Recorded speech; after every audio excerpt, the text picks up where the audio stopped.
આપ નેતા રેશમા પટેલનું મોટું બયાન। ભાજપના ઈશારે અમારી સભામાં આવીને બબાલ કરી અમારી પાર્ટીના સારા કામને બદનામ કરતા ભાજપ ઉપર એક ઝાપટ નહીં પણ 1000 ઝાપટ પડશે। રેશમા પટેલ।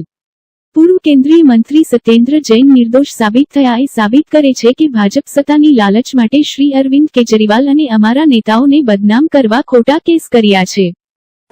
જય હિન્દ। હું રેશમા પટેલ, ગુજરાત પ્રદેશ મહિલા અધ્યક્ષ આમ આદમી પાર્ટી। આજે મારે ખૂબ ગંભીર વાત ઉપર વાત કરવી છે। ગુજરાતની જનતાને મારે સમજાવવું છે કે દિલ્હીને લઈને ગુજરાતમાં જે ભાજપના મંત્રી સંત્રી અને ઉભા કરેલા અમુક માણસો દ્વારા આમ આદમી પાર્ટીને બદનામ કરવાનું જે કોશિશ થયું હતું એના ઉપર આજે તમાચો લાગ્યો છે।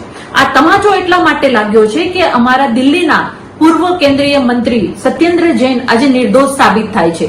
કોણે પૂર્યા હતા? ભાજપે એમને જેલમાં પૂર્યા હતા, ખોટા કેસમાં જેલમાં પૂર્યા હતા। અમારા દરેક નેતાઓને પ્રજાના કાર્ય સારા કરતા હતા, પ્રજા માટે કાર્ય કરી રહ્યા હતા, પ્રજાનો વિકાસ કરી રહ્યા હતા, પ્રજાને સુવિધા આપી રહ્યા હતા, એટલા માટે જેલમાં પૂર્યા હતા। એ વાત સાબિત થાય છે અને એટલા માટે જ ગુજરાતમાં આજે જે પ્રસંગો બની રહ્યા છે, જે અમારી આમ આદમી પાર્ટીની સભામાં આવી અને પોતાના 2-4 માણસોને મોકલી અને કેજરીવાલ સાહેબ ઉપર જે સવાલો પૂછવામાં આવે છે એ ભાજપનું ષડયંત્ર છે અને જે સવાલ પૂછવા આવે છે એને હું આ માધ્યમ દ્વારા જવાબ આપું છું કે એનો જવાબ અમે જે નિર્દોષ સાબિત થયા છીએ ને એ છે।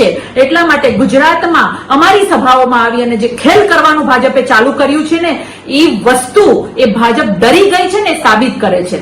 ગુજરાતની જનતાને મારી નમ્ર વિનંતી છે કે આમ આદમી પાર્ટી સરકાર બનાવવા જઈ રહી છે।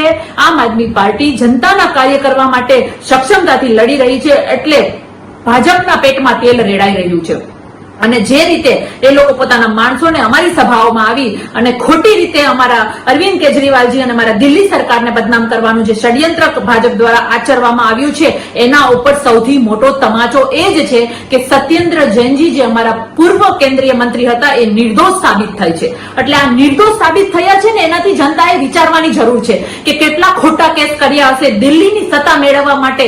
અરવિંદ કેજરીવાલજી સહિતના દરેક નેતાઓ ઉપર જે ખોટા કેસ કર્યા છે ને એ દરેક કેસ ખોટા છે। આ હું ડંકાની ટોચ ઉપર કહું છું। એટલે અમારી સભાઓમાં કાર્યકર્તાઓ જે ભાજપના આવી અને ભાજપના ઈશારે જે બબાલો કરી રહ્યા છે એને એટલું જ કહેવાનું છે કે તમાચો એક નહીં 1000 તમાચા મારશે જો તમે ખોટી રીતે જનતાના કાર્ય ઉપર કામ કરતા આમ આદમી પાર્ટી ઉપર કહેર વરસાવ્યો છે અને ભાજપના ઈશારે ખોટી રીતે દંગલો કર્યા છે તો અમારો એક કાર્યકર્તા તમાચો તમારા ગાલ ઉપર મારશે ને મારશે।